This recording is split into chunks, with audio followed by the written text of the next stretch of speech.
I do not want you to have misconceptions regarding the contemplative work of the soul. Therefore, let me describe in detail what I have learned about this plain and simple practice. Many think contemplative prayer takes a long time to achieve. On the contrary, results may be instantaneous. Only an atom of time, as we perceive it, may pass. In this fraction of a second, something profoundly significant happens. You only need a tiny scrap of time to move toward God.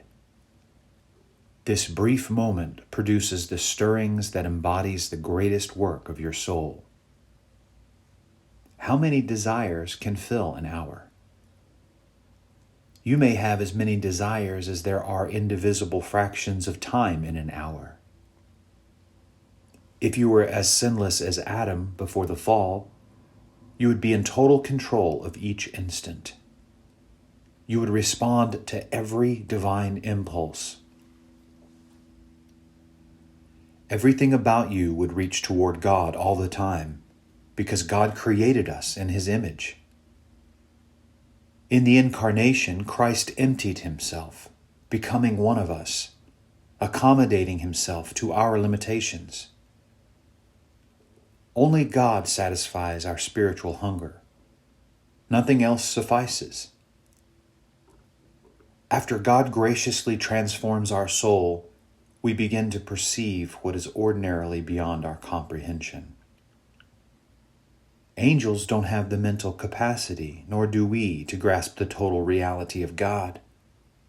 But what cannot be ours by intelligence can be ours as we embrace love. Every rational creature has both the power of knowing and the power of loving. Our Creator endowed us with both, but God will forever remain incomprehensible to the knowing power.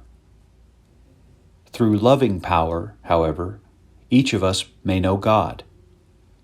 Love is everlastingly miraculous. May God help you to understand what I mean, because endless joy waits for you. If God were to bless you with absolute control of your will, you would have a constant awareness of heavenly bliss. My enthusiasm should not surprise you.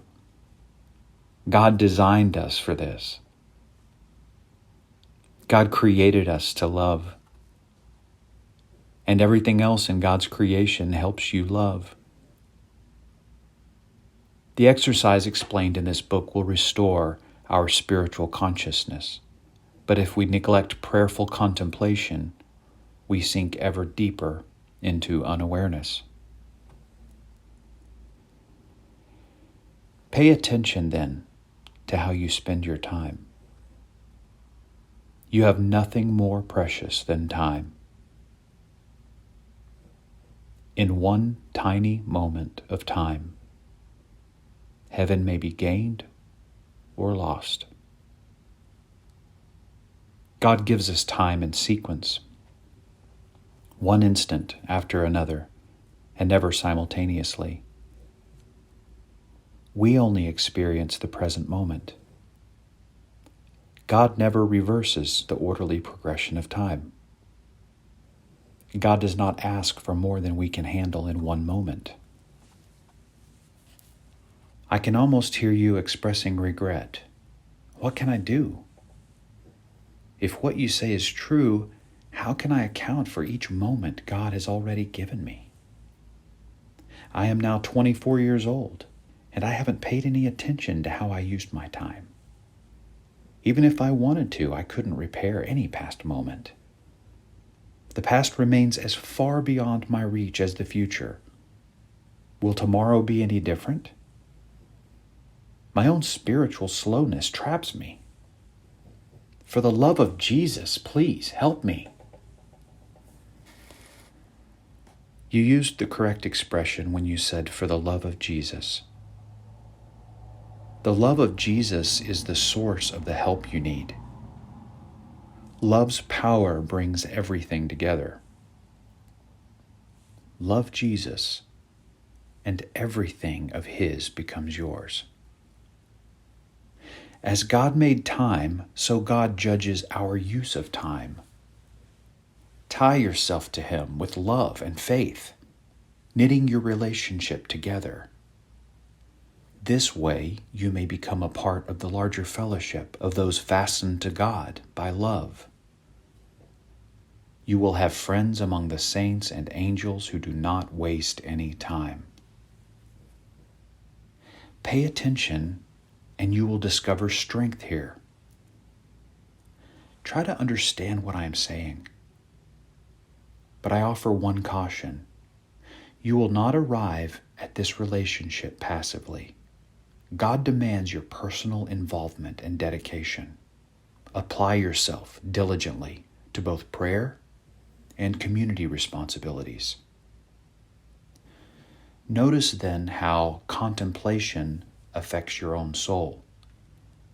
Genuine contemplation comes as a spontaneous, unexpected moment, a sudden springing toward God that shoots like a spark swirling up from a burning coal.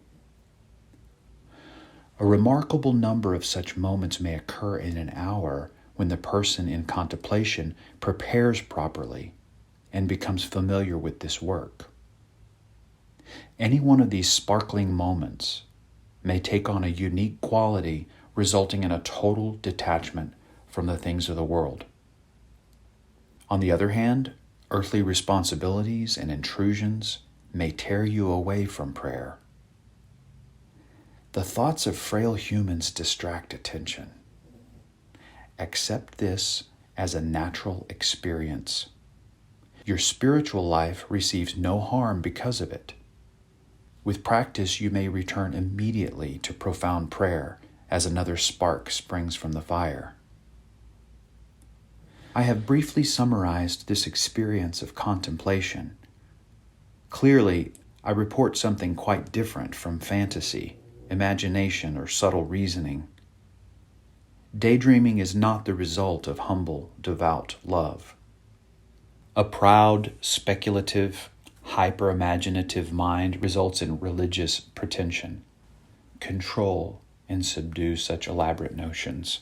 Whoever reads or hears the directions given in this book may conclude that I am describing mental effort, but taxing your brain in an attempt to figure ways to achieve this produces nothing. Intellectual curiosity will lead you to dangerous self-deception. Unless God mercifully pulls you away from such a course, you may quickly fall into harmful frenzies and other spiritual sins that are the works of the devil. May God lead you to an experienced, competent spiritual director who can guide you. For the love of God, be careful when you attempt contemplative prayer. Leave your senses and your imagination at rest, because there is no function for them here. When I refer to this exercise as darkness or a cloud, do not compare it with the darkness in your house when the candle burns out, or with a cloud in the sky that is composed of water vapor. Anyone can imaginatively conceive of that kind of darkness and cloud, even in broad daylight. I am not talking about such things. Darkness results from a lack of knowledge, something unknown to you. What obscures God from you is not a cloud in the sky, but the cloud of unknowing.